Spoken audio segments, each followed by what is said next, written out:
Hello and welcome to The Week That Was, a weekly program where you get to sit back and catch up with the news headlines of the week.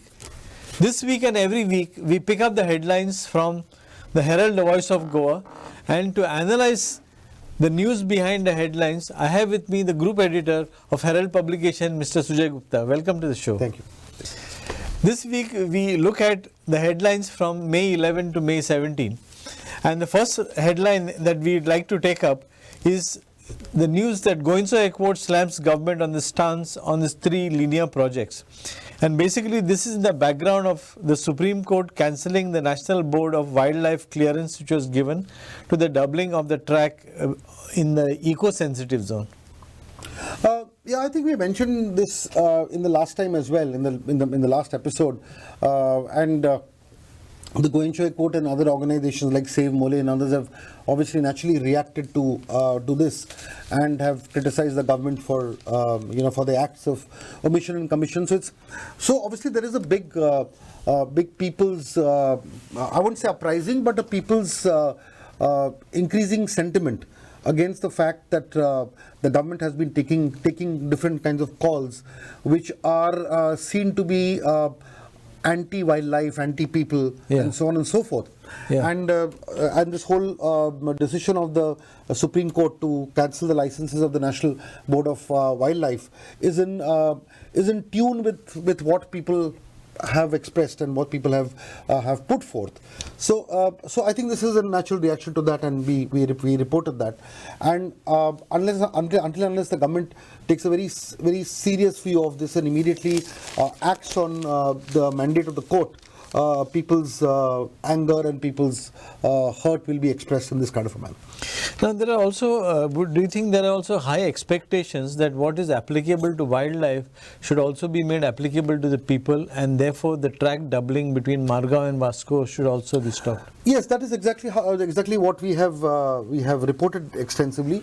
Our team, both our audiovisual team and the print team, have worked on three-part series, okay, which essentially spoke about how double tracking is putting the lives of people off track, and that's exactly what the series was all about. And if you see that whole distance between, say, Margao and Vasco, the specific stress from, say, Utorda, Majorda, ROC, Kansauli, Velsao, Pale, that whole stretch. Yeah. That whole stretch has a lot of very pristine heritage homes. It's one of the finest stretches in coastal Goa. And many of those homes, if they won't necessarily be destroyed, but you see all these homes are alongside the railway tracks. So even before actually, what is important to note here is that even before double tracking became an issue, these people were facing problems with the single tracks. Yeah. Even when the wagons and rakes used to go on the single tracks continuously, they used to have a lot of disturbances from noise, from rattling. Their homes developed cracks due to vibrations. This was happening only when there was a single track. So imagine what will happen when the tracks are ultimately doubled. Yeah. And these are the same people during their lifetime. They've seen the whole expansion from a narrow gauge to a broad gauge. Remember when they first built those houses, first the narrow gauge came, then the broad gauge came. After the broad gauge came, that is getting doubled. So gradually what is happening is that the increase of the space taken by the railways is actually in proportion to the woes and the miseries that they have. Yeah.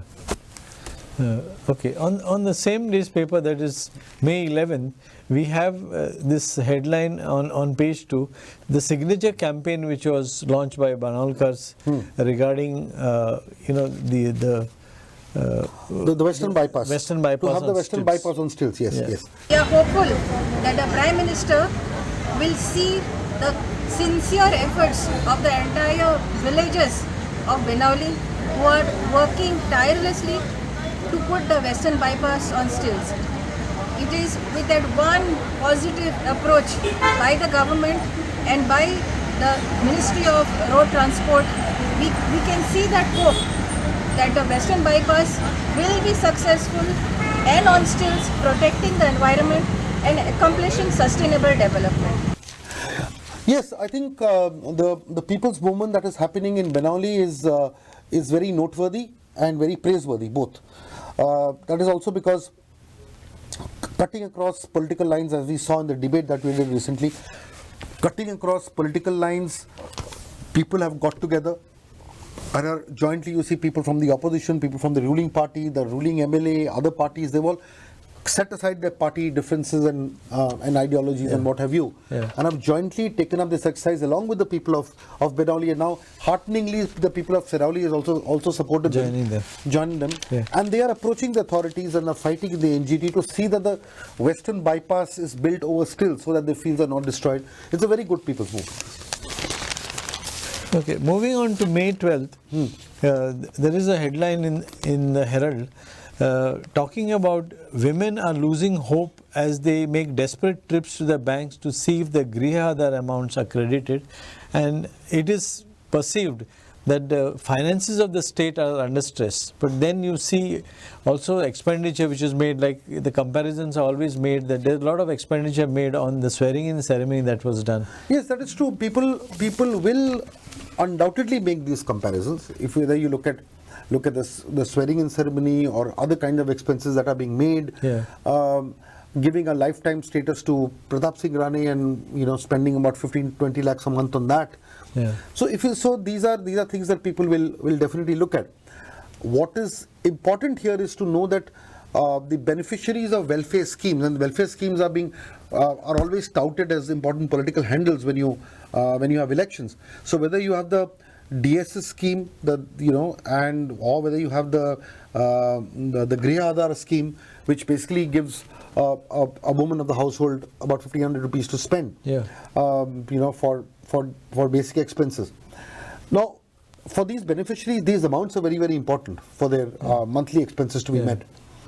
And when the money doesn't come to their banks, the first thing that they do is they rush to the banks and ask them, why is my money not being credited? And the bank will turn around and give a response saying, look, we are not responsible for getting your money credited. Once the money gets credited, we will ensure that you get the money. Okay, so this is what is happening. So I think there needs to be a greater communication between the government and the people. If there is a delay, there should be some kind of a notice or information.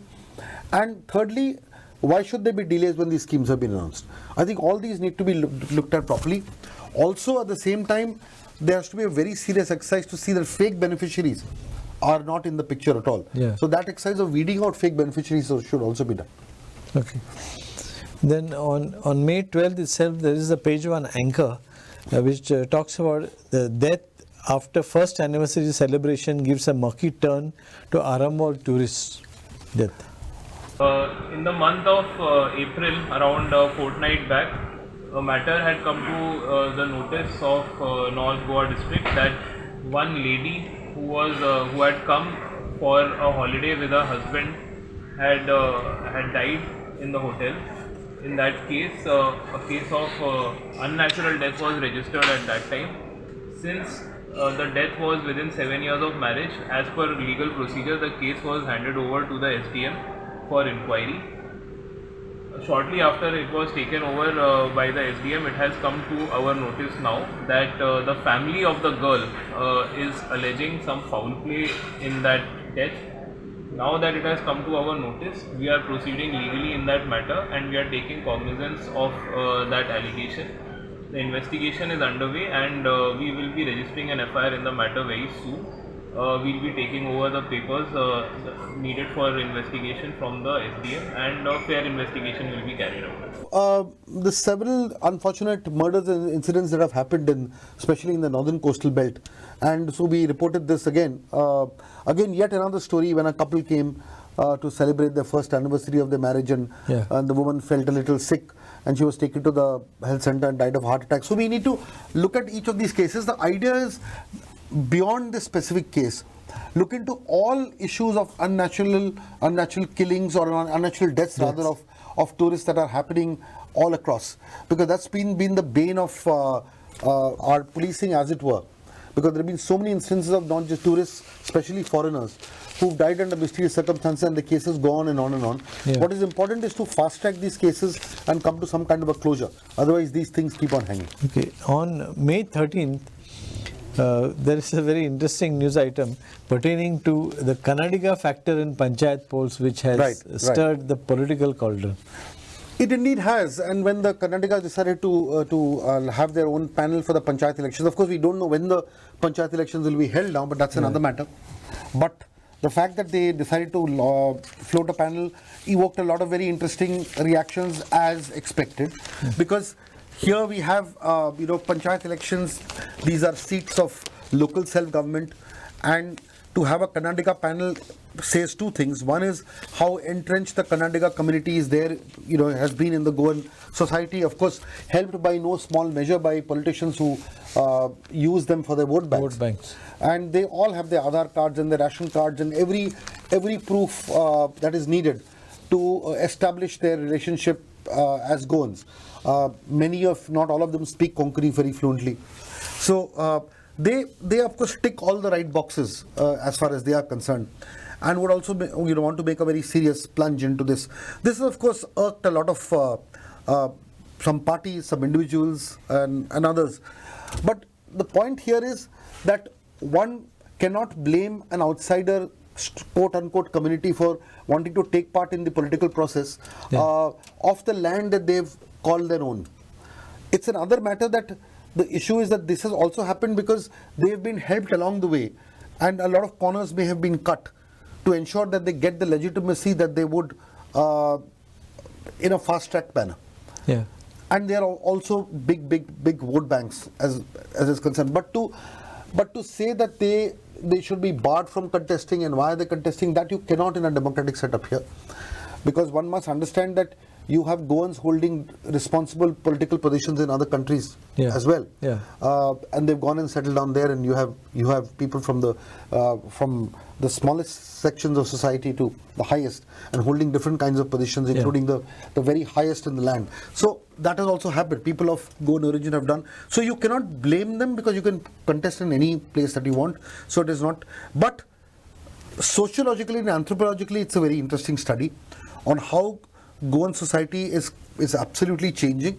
There's an influx of a lot of people from outside, and their growth and their presence there has been completely helped along by Goans who use them for their vote bank. So let's never ever forget that. Yeah. Now the question which arises here is there a mechanism within the state electoral process which does not allow them to vote in both the states? I mean, that is a question which comes, because very often the allegation Constitution says that. So but that is applicable for everybody. It's not just for Karnatakas or one section of society. It's applicable to everybody across the board. I mean, a Goan cannot go to Bombay and vote in Bombay and Goa both. The same thing applies to everybody. So it's not intrinsic to Goa alone. That is something that the Election Commission needs to decide and ensure that doesn't happen. On Saturday, May 14th, we have this three-part series which starts with part 1. And the first one, it was done by Castor Miranda and Clinton D'Souza. Maroon India land, that coal droppings, but no road access. So there were 3 parts, ideally. Essentially, all the 3 parts had to do with villagers in different parts of the whole stretch between, say, Utorda and Velsau, Pale, Isursi, that whole belt. Broadly called the Margaon to Vasco route. But these are specific villages that are there. And the 3-part series essentially picked out different spots in that particular route and spoke to people who will be losing their homes and their mainly their homes and their access to their fields, access to their homes as well. Because if the railway track which passes from the homes is doubled, obviously in many places the railway track literally cuts right through their front entrance. So that is one aspect. The other aspect is the pollution aspect, because there is a lot of spillage from the wagons onto the tracks and now onto their homes. So many people have found coal literally in front of their doorsteps. We are here at Molo, at village panchayat of Velsau, and we have one treasure here for the Chief Minister of Goa and his cabinet ministers. I'm going to give this call to all the ministers on 30th May. That is supposed to be Goa's Statehood Day. A gift from Goinsa Airport This is what we are going to gift. Each and every minister will get this as a gift from Goinchoi Court, from the people of Molo. So the issue is, it's, you know, the problem is not just coming home. The problem has already arrived. It's gate crashed. The coal issue and the double tracking issue has gate crashed into their own homes. So much so that they feel like unsafe and alien in their own homes, because it's not just a invasion of a railway track, it's an invasion into their way of life and living. Yeah. And this is noticeable across sections of society.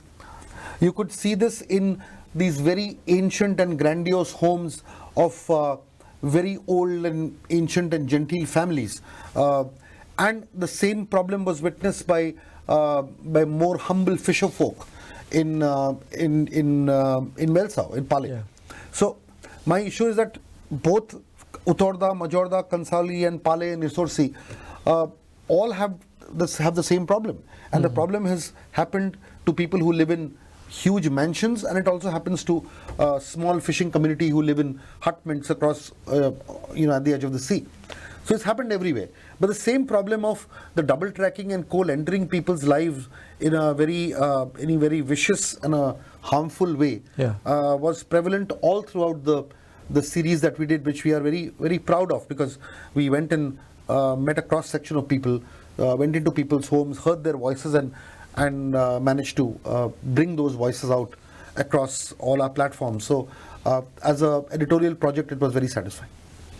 Okay, on Saturday, May 14th itself, we have at the page anchor, it talks about brushstrokes of a people's movement underline Julio Aguiar's life of giving. Basically, remembering Julio Aguiar and his immense contribution to the Save Mole.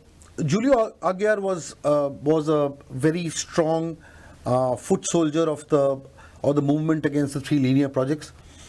All the movements that owe their allegiance and their whole existence and growth in some way to the spirit of Julio Aguiar. Whether you look at the Goinchoi Court, whether you look at the Save Mole, and all of the organizations, the Goa Foundation, there's so many umbrella organizations that kind of drew a lot of inspiration from this amazing man, Julio Aguiar, who brought together different groups of people, organizations, children, and so on and so forth.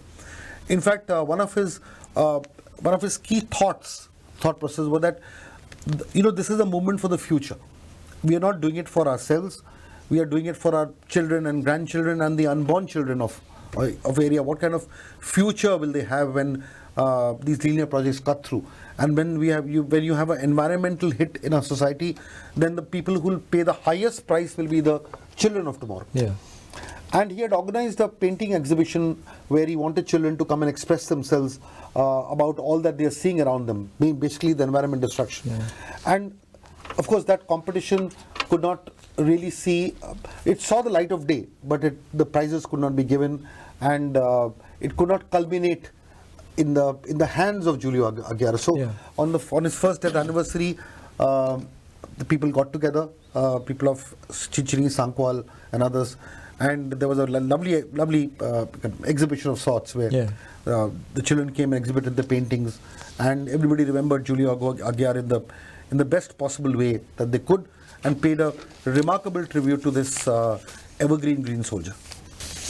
Then we come to today's headlines with regard to the panchayat elections. The government is thinking on the lines of postponing panchayat election to complete the OBC reservation. That means a certain interpretation of the Supreme Court judgment. It is a Supreme Court judgment as recent as 10th May, okay, where it says that we have to follow the triple test.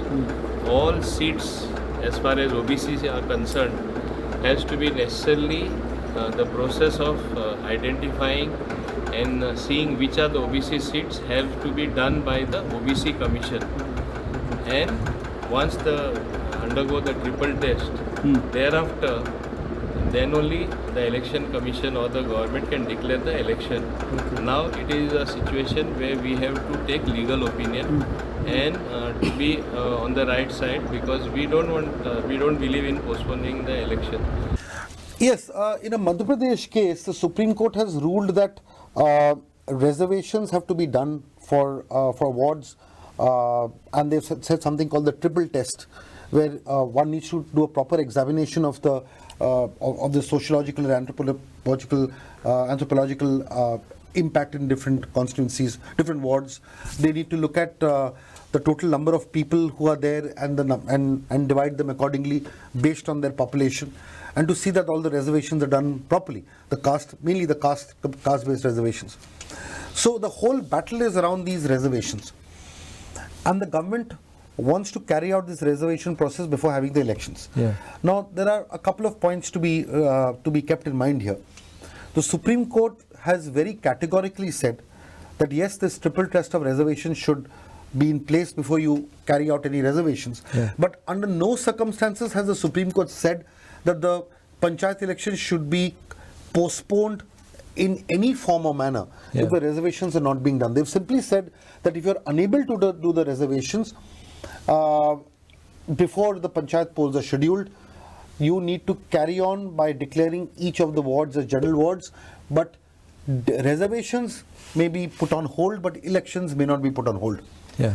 And the specific words that the Supreme Court has said, specific words, first they said need not, and very hastily, not very hastily, very thoughtfully said need not and cannot stop these elections from happening. They've used the word cannot very specifically. So the government, on the other hand, one reckons is doing this because they feel that if the reservations are not done, then the 27% of the OBCs will get angry and hurt and probably take the revenge in the Lok Sabha election. So ultimately, an election which is meant to empower local people and to ensure that the grassroots local self-governance is established is getting mired in political controversies which have nothing really to do with local self-government but more to do with parliamentary elections, where these reservations will play a big part according to the ruling party. It is assumed that could be the reason. Well, one doesn't know what the reason is, but this is a very intelligent and a strong conjecture. No, if you, the people may have a question, in the mind of the government, why do the panchayats not figure as important institutions?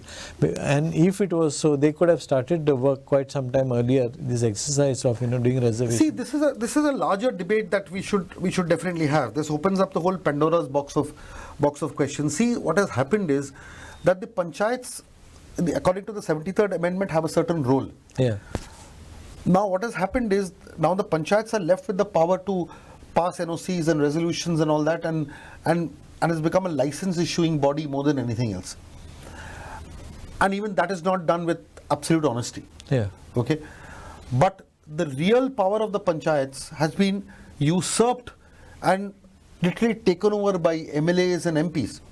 I mean, you have an MP commenting about garbage collection. You have an MLA commenting about other matters like civic issues and lights and even garbage for that matter. Yeah. That is not the task of a panchayat. A panchayat's task, according to the 73rd Amendment, is to develop the village plan, develop the economic plan of the village. They must, develop a plan on as to how the village can earn from its resources, from agriculture, from animal husbandry, and so on and so forth. That is the panchayat's role. The panchayat's role is to levy and collect taxes. The panchayat's role is to do proper planning. Even resource mapping. Resource mapping, garbage collection, and so on and so forth. So all village activity, civic activity, economic activity is supposed to be under the domain of the panchayat. Yeah. But the powers that be have taken the functioning at the lowest strata and literally grabbed it. And so most of the work of the panchayat is being done either by MLAs or more shockingly by MPs. And they are not supposed to be doing the work. And when you do that, obviously your attention or the value that you give to a panchayat system goes less and less. And the panchayat is basically used as tools of power by respective MLAs who control. Because during elections, what happens is very clear. If you have to win an election, you need to control a panchayat. If you need to control a panchayat, you need to control the respective panchas. As long as the panchas are totally with you and your party or with a respective MLA, that has become the functionality of a panchayat as a feeder system to an election of MLA and MP. It is from a local self-government institution, it has become a political feeder system, which is why it is very unfortunate. Okay. So on that note, we wind up the discussions for this week. We hope that you enjoyed this program. I thank my guest, Mr. Sujay Gupta, Group Editor of Herald Publications, for his insights and analysis. We hope to see you again next week. Keep watching Herald TV.